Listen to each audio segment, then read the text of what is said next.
Welcome to the video. In this video we're going to be taking a look at this product here. This is called Locator.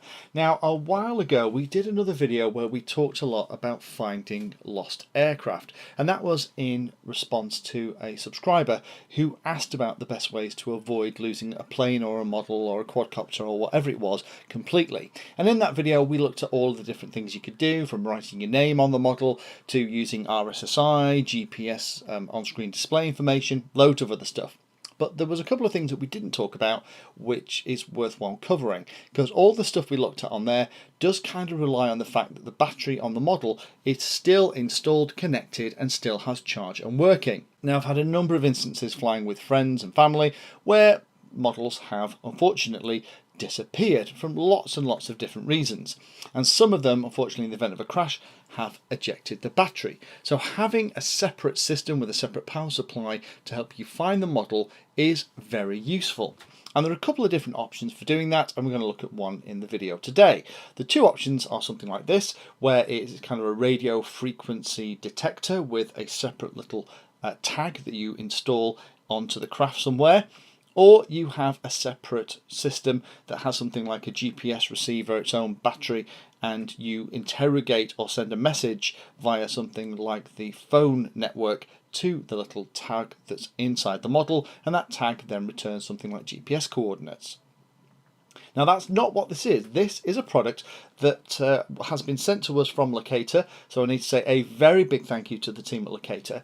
And the reason that we got our hands on this and we've been testing it was one of our other subscribers has actually been using it very successfully with his craft, and actually somebody has actually recovered one of their vehicles after 5 days of it being lost in the middle of the wilderness using this technology. But this technology is kind of designed for lots of different purposes, so we're going to run through what it actually is.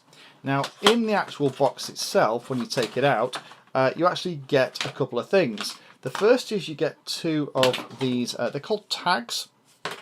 We've been using them kind of stuck onto our models to see how they work. That one we haven't actually set up. When they come, they have these little tags on. You just unplug it and it connects as like a big button cell in the middle.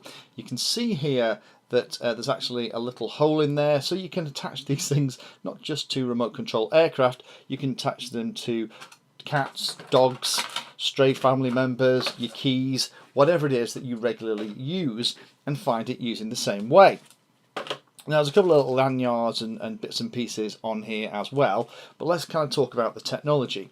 The way it works is that what you do is you bind these tags to one of these 4 buttons on the receiver. Now this one's already bound. This is the one that we've been testing with and flying with, and it's worked really well. So the way it works is that once you have it bound, basically there is no radio frequency coming out of either piece. Now talking to Locator, it does appear to work on the 2.4 gigahertz frequency band, so it's great that actually when you're not activating the tag, nothing is happening at all.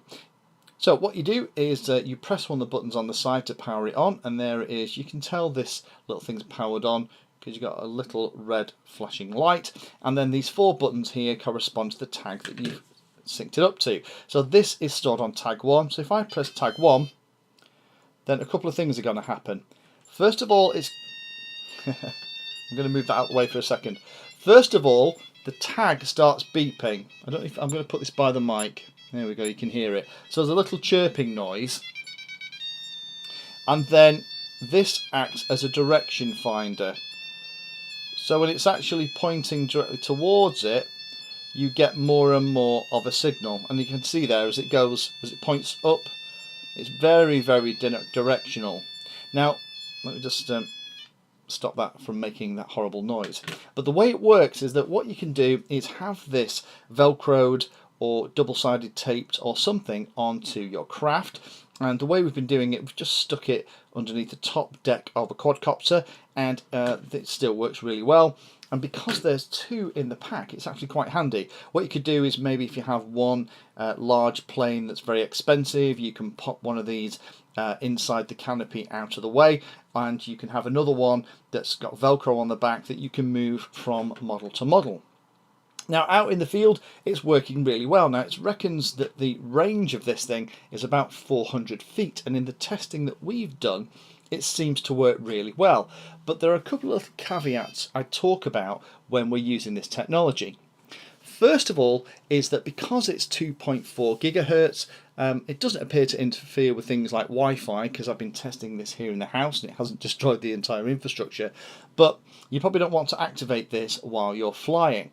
But because it's 2.4 gigahertz, there isn't a lot of penetrating power. So say for example that you're out in your local flying field, and 400 feet is the legal limit in a lot of cases anyway. So if, for example, I fly in a field that has a lot of scrub in the edges, and particularly quadcopters, if it gets to the edge of range or have an FPV hiccup or whatever, or a clip a tree and it lands in that long grass, sometimes that can be a little exciting to recover it.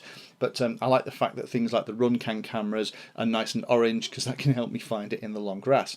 But say for example that we're flying around and then we lose the craft in that long grass. This is great. It means you can pull out the locator and you can fire it up, and then it will take you within a couple of centimeters of the actual device itself using the little receiver tag. Not only that, the little receiver tag itself will chirp when it is activated from the locating device that you hold in your hand. The problem comes is that if there isn't that direct line of sight. Now having it underneath a bit of carbon fibre doesn't seem to worry it much. Having it in the middle of a load of kind of scrub and brushes, if we've tested it here, doesn't seem to affect the distance as well. So whatever they're using for the 2.4 gigahertz signal that this is based on, it's not like kind of Bluetooth, it's getting quite a little bit of distance. So long as your craft comes down within 400 feet, you'll be able to pick up the tag on the receiver, and then using those kind of directional lights, just like on the PKA meter in Ghostbusters, you can kind of walk directly out to your model. And the testing we've done here, it works really well and very reliably.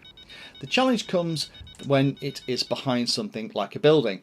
Because we're using 2.4 gigahertz and it doesn't have a lot of penetrating power, buildings will block the signal. So be careful of that. If there are buildings or sheds or outhouses or concrete structures in the area where you fly and you think you might have gone the other side, then you're going to definitely have to walk the far side of it and reactivate everything to see if you can acquire the tag and find your model. The other thing you have to be careful of as well is make sure that you have a nice clear view around you. So it's almost like having a line of sight onto the model really helps too. If your model lands in a gully, then you're going to have to walk around and be aware of that to make sure that the signal isn't being blocked by the ground itself. One thing that's worthwhile talking about is how do you find a model that's potentially disappeared more than 400 feet away. I have had a friend of mine, I wasn't with him at the time, but I got a very upset phone call because what he'd done is accidentally had a flyaway with his plane and he had disappeared into one of the surrounding fields. Unfortunately, it was one of those fields that were full of crops, so he had no idea where it came down. Now luckily the farmer located it, and because they knew it was his plane, it was returned, but something like this would have saved his bacon. So let's assume that we are in that situation. A plane has had a flyaway, it's continued and it's soared out of sight and we don't know where it is. But we have a rough idea the direction that it was going in. So you can probably say, you'll probably guess within about 20-30 degrees as it flies away from you, roughly the direction that it went. The first thing you have to do is be very clear about the direction that your model has taken off from.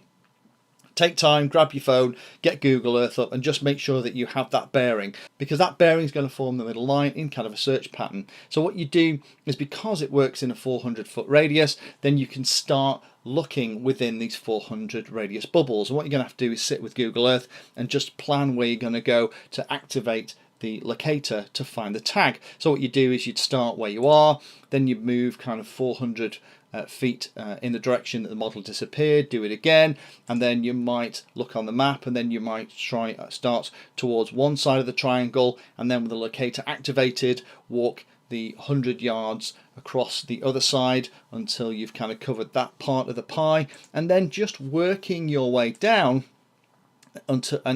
make sure these kind of ranges and circles are overlapping, and that gives you the opportunity to potentially pick up a model that's on the far side of a structure or in long grass, until eventually you drop on the model itself and then you've recovered it. And that is one of the examples that Locator was talking to me about, where one of their customers actually found a plane after 5 days working systematically.